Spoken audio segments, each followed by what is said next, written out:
बारिश जोर जोर से पड़ रही थी और छत के एक कोने में कबूतर कांपता बैठा था।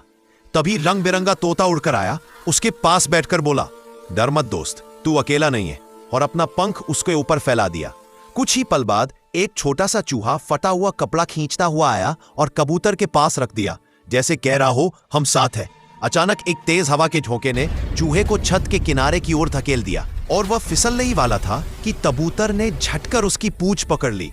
तोता तुरंत कबूतर का पंख पकड़कर उसे ऊपर खींचने लगा और तीनों किसी तरह वापस सुरक्षित आ गिरे। बारिश धीरे धीरे रुक गई। तीनों थोड़ी देर वहीं लेटे रहे और फिर एक दूसरे को देखकर हल्का सा मुस्कुराए। सूरज की पहली किरण उन पर पड़ी तो चूहा धीरे से बोला, हम बचे सिर्फ इसलिए क्योंकि हम साथ थे। और तीनों चुपचाप उगते सूरज को देखते रहे, जैसे नई जीवन की शुरुआत हो।